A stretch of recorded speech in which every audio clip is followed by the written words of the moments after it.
Calendar सिर्फ तारीख नहीं बताते हैं, कैलेंडर इतिहास भी बताते हैं। बहुजन समाज के स्वर्णिम इतिहास को समेटे हर साल की तरह दलित दस्तक 2022 में फिर से लेकर आया है बहुजन कैलेंडर। आज ही बुक करिए आप अपना बहुजन कैलेंडर। कैलेंडर मंगवाने के लिए 9013942612 या फिर 9711666056 पर व्हाट्सएप या फ़ोन करिए या फिर dalitdastak@gmail.com पर ईमेल करिए। थोक में कैलेंडर ऑर्डर करने पर विशेष छूट दिया जाएगा।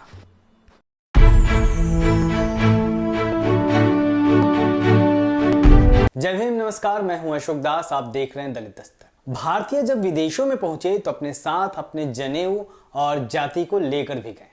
नौकरी हो या शिक्षण संस्थान, जहां भी ये जातिवादी पहुंचे, जाति को साथ लेकर चलते रहे। इस तरह जाति दुनिया के सबसे बड़े विश्वविद्यालयों में से एक अमेरिका के हार्वर्ड यूनिवर्सिटी भी पहुंच गई और खास तौर पर यहां पढ़ने वाले दक्षिण एशियाई छात्रों को इसका सामना करना पड़ा।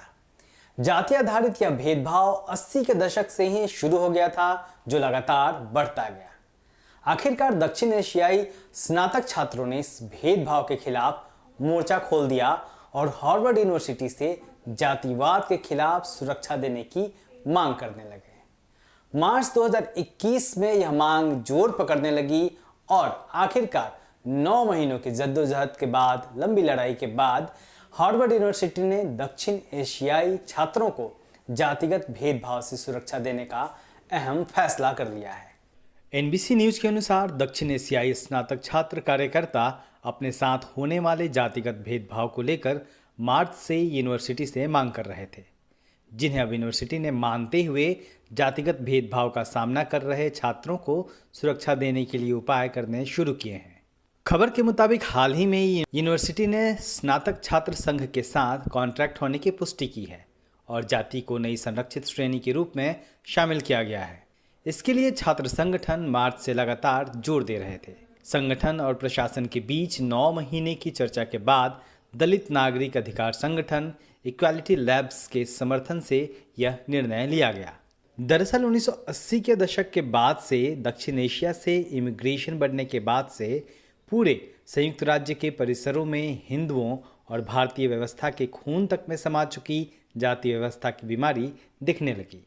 इक्वालिटी लैब्स के एक अध्ययन के अनुसार संयुक्त राज्य अमेरिका में 25% छात्रों ने मौखिक या शारीरिक हमले का सामना किया है, जबकि 3 में से 1 छात्र का कहना था कि उन्हें पूर्वाग्रह का सामना करना पड़ा, जिसकी वजह से उनकी शिक्षा पर प्रतिकूल प्रभाव पड़ा। इक्वालिटी लैब्स की रिपोर्ट के मुताबिक 3 में से 2 दलित छात्रों ने कहा कि उनके साथ काम के दौरान गलत व्यवहार किया गया और 60% ने जाति आधारित अपमानजनक जोक्स और टिप्पणियों का सामना करने की बात कही। इतना ही नहीं, रिपोर्ट ये भी बताती है कि लगभग 40% दलित और 14% ओबीसी छात्रों को उनकी जाति के कारण उनके पूजा स्थल यानी मंदिरों पर अनवांटेड फील कराया गया। हार्वर्ड यूनिवर्सिटी में डॉक्टरेट की छात्रा और स्नातक छात्र संघ की सदस्य अपर्णा गोपालन के मुताबिक कई श्वेत प्रशासकों को जाति की कोई मूलभूत समझ नहीं थी।